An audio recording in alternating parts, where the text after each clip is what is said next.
You're 26 years old, sitting at your desk during lunch, scrolling through your banking app for the third time this week. Not because you're expecting anything to change, but because there's this weird compulsion to just check. My name is Nick, and I spend way too much time thinking about money, financial psychology, and why some people in their 20s seem to effortlessly glide toward financial security, while others feel like they're running on a treadmill that's slowly speeding up. I've talked to hundreds of people about their finances, studied the patterns, read the spreadsheets, listened to the frustrations and the breakthroughs, and here's what I've learned. Hitting $100,000 in net worth during your 20s isn't about luck, and it's not about having rich parents or landing some unicorn job at a tech company. Though sure, those things help. It's about understanding a handful of principles that most people never learn, because, honestly, nobody teaches them.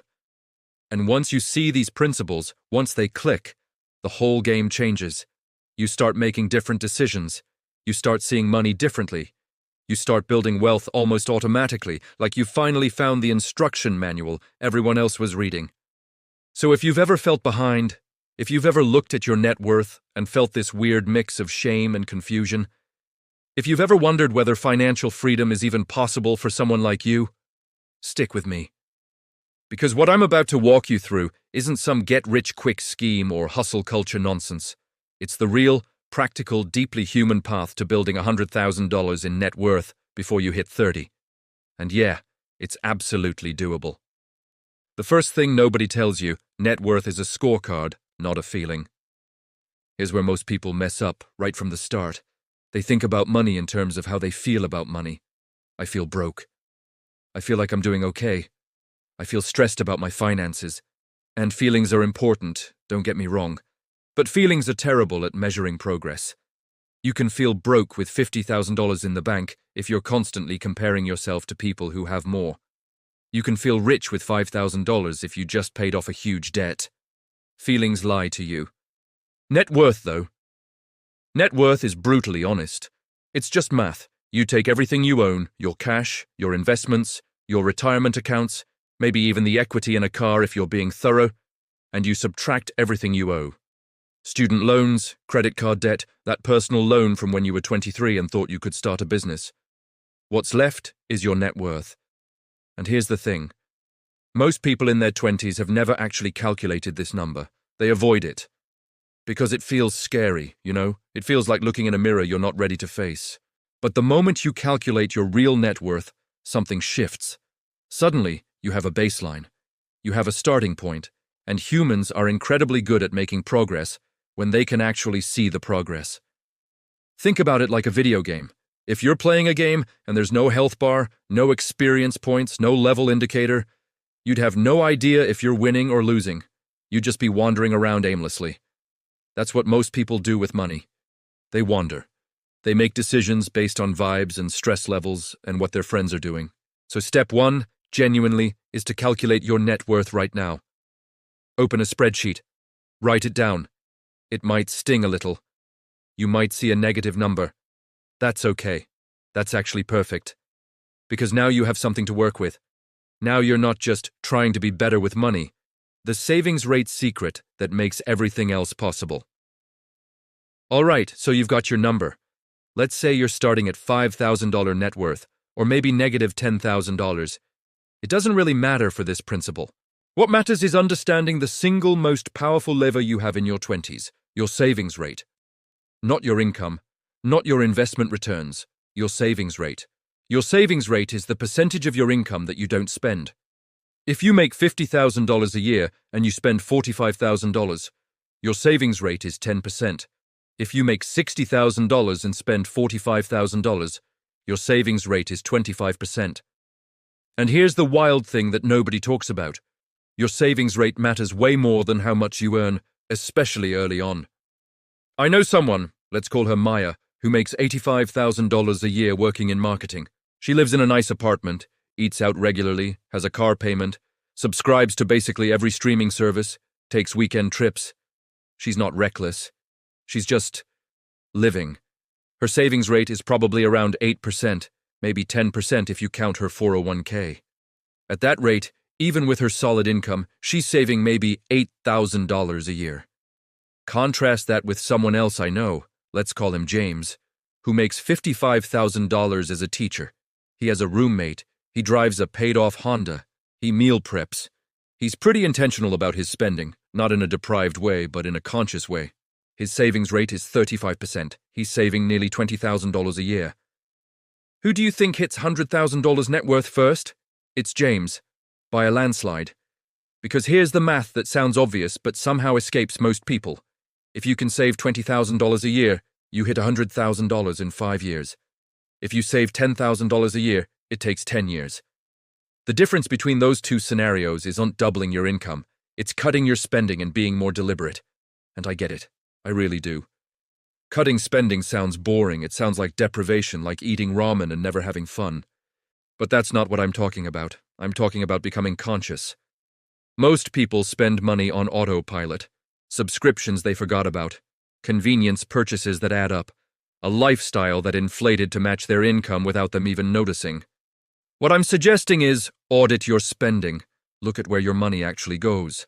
Then ask yourself, honestly, which of these things actually makes my life better and which are just habits? Because here's the truth. A 25% savings rate is doable for most people earning a livable wage. It's not glamorous, it requires trade-offs, but it's the foundation.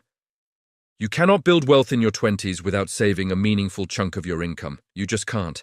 Everything else, investing, side hustles, optimizing, it all builds on this base. Debt, the invisible anchor you have to untie. Let's talk about debt for a second, because if you're trying to hit $100,000 net worth and you're dragging around $40,000 in student loans and $8,000 in credit card debt, you're basically trying to swim with weights tied to your ankles. It's possible, technically, but it's exhausting and slow. Here's how I think about debt, and this might sound harsh, but it's useful. Debt is borrowed future. When you take on debt, you're taking money from your future self and spending it today. And that's fine in some situations. Student loans to get a degree that increases your earning potential, a mortgage on a house that builds equity. Those can be reasonable trades. But credit card debt from a vacation you barely remember? A car loan on a vehicle that's depreciating faster than you're paying it off? That's just stealing from yourself. The fastest way to increase your net worth in your 20s, especially if you're starting from a negative number, is to obliterate high-interest debt. Not slowly chip away at it, obliterate it. Because here's the thing. If you have $5,000 in credit card debt at 22% interest and you're making minimum payments, you're basically running on that treadmill I mentioned earlier. You're working, you're earning, but you're not actually getting anywhere. I'm not going to tell you exactly how to pay off debt. There's the avalanche method, the snowball method, all these strategies. But what I will tell you is this. Make it a war. Not a background task. Not something you'll get to eventually. A war. Because every month you're carrying high-interest debt, you're paying a tax on your past decisions, and that tax is preventing you from building your future. One guy I talked to, he had about $18,000 in credit card debt in his mid-20s.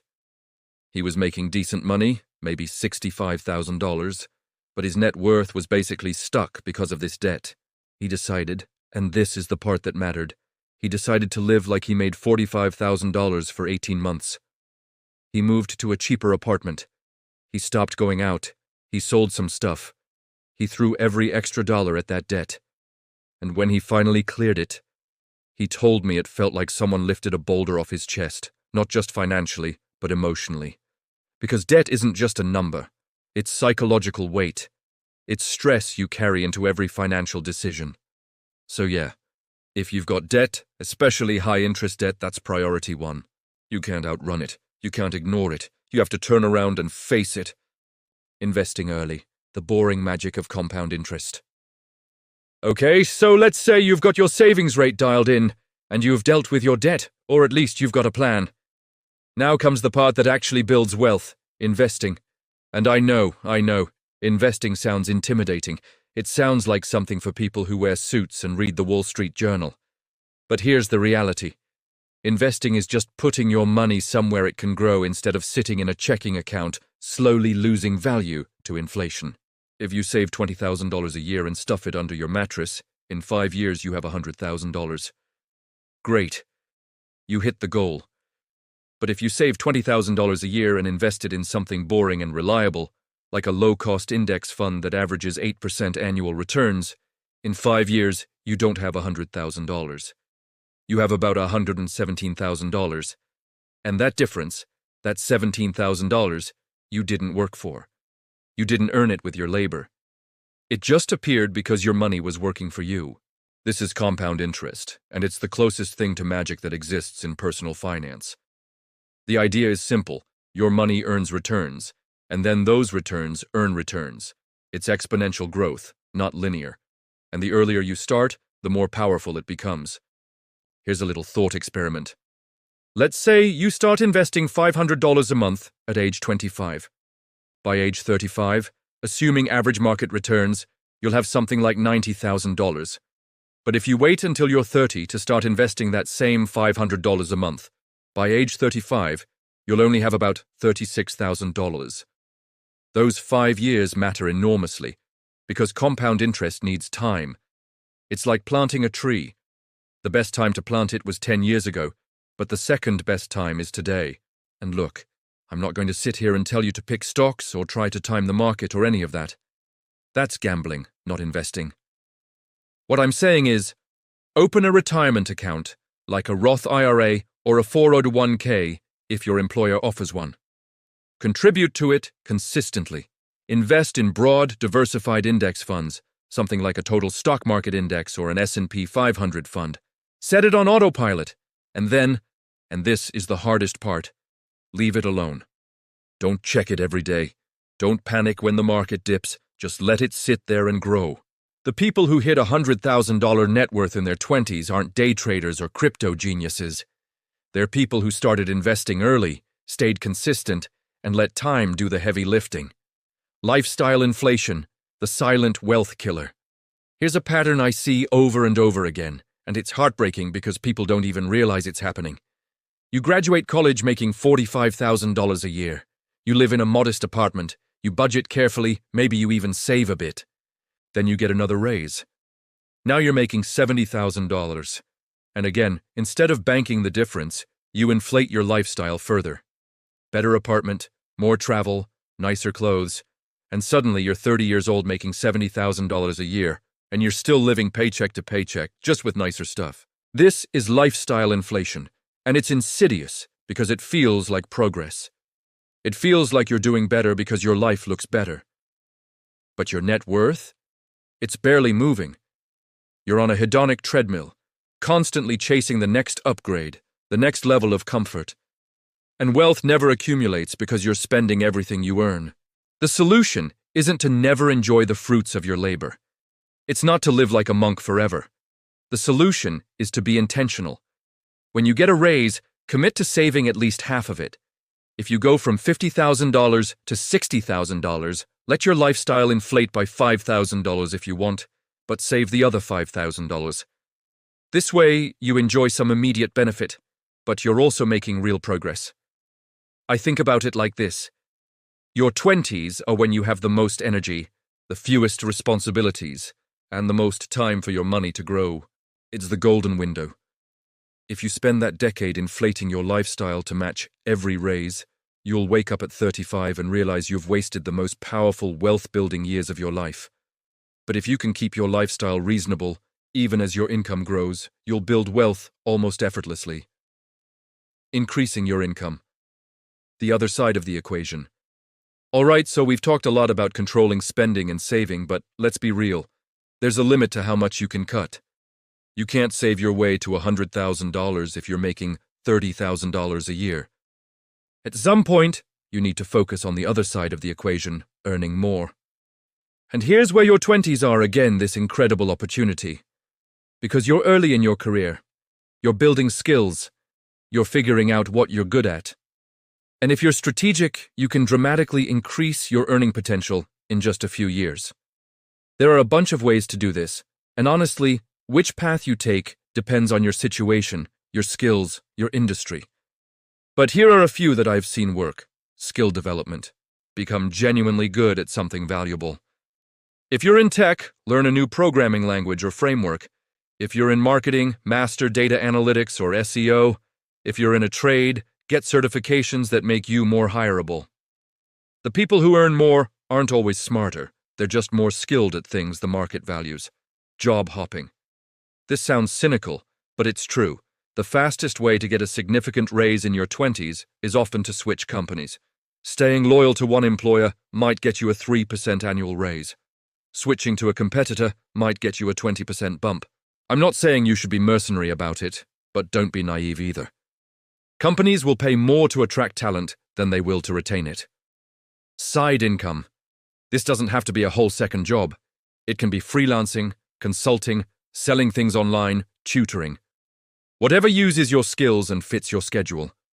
Even an extra $500 a month is $6,000 a year, and that can make a massive difference when you're trying to hit $100,000 net worth. The key is to not just passively accept your current income as fixed. Your earning potential is one of the most controllable variables in your financial life, especially in your 20s. You're not locked into anything yet. You can pivot, learn, grow, negotiate, and every extra dollar you earn that you do not spend inflates your savings rate and accelerates your path to wealth. The psychological game. Staying motivated over years. Here's the thing nobody warns you about. Building wealth is boring, not hard necessarily, not impossible, just boring. It's doing the same smart things over and over again for years. It's saving, it's investing, it's saying no to short-term pleasures in favor of long-term security. And humans, we're not wired for that. We're wired for instant gratification. So, if you're going to hit $100,000 net worth in your 20s, you need to figure out how to stay motivated when the novelty wears off. And it will wear off. There will be months where you're tired of budgeting, where you resent not being able to spend freely like your friends, where you wonder if it's even worth it. Here's what helps. Track your progress visually. Update your net worth every month. Put it in a spreadsheet, make a chart, watch the number climb. It sounds simple, but seeing that line go up, even slowly, is incredibly motivating. It makes the abstract concrete. Also, set mini milestones. And be kind to yourself. You're going to slip up. You're going to overspend some months. You're going to make mistakes. That's okay. Building wealth isn't about perfection. It's about consistency over time. It's about getting back on track after you stumble. It's about playing the long game. The real reason. This matters. Look, $100,000 is just a number. It's a milestone, a goal, a psychological marker. But what it represents is so much more than that. It represents freedom. Not total financial independence, not early retirement on a beach somewhere, but the freedom that comes from knowing you have options. When you have $100,000 in net worth in your 20s, you can quit a job you hate without panicking. You can take a risk on a career change. You can weather an emergency without going into debt. You can breathe. And that breathing room, that cushion between you and financial disaster, it changes how you move through the world. You're less anxious. You make better decisions. You have leverage. And here's the beautiful part. Once you build the habits that get you to $100,000, those same habits will carry you to $200,000, $500,000, eventually even $1 million. Because wealth isn't really about hitting a specific number. It's about becoming the kind of person who builds wealth. It's about mastering your psychology around money, understanding the principles, and executing them consistently. Most people never do this. They spend their 20s drifting, spending, assuming they'll figure it out later. And then they wake up in their 30s or 40s and realize they're starting from scratch. But you? If you're reading this, if you've made it this far, you're already different. You're already thinking about this stuff. You're already asking the right questions. So here's my challenge to you. Calculate your net worth today. Pick a savings rate you can sustain. Attack your debt if you have it. Start investing, even if it's just $50 a month. Resist lifestyle inflation. Focus on earning more, track your progress, and be patient with yourself. $100,000 in your 20s is absolutely possible. Not easy, not glamorous, but possible. And once you get there, you'll look back and realize the journey taught you something far more valuable than the money itself. You learned that you're capable of controlling your financial destiny, and that knowledge, that confidence, That's worth more than any number in a bank account.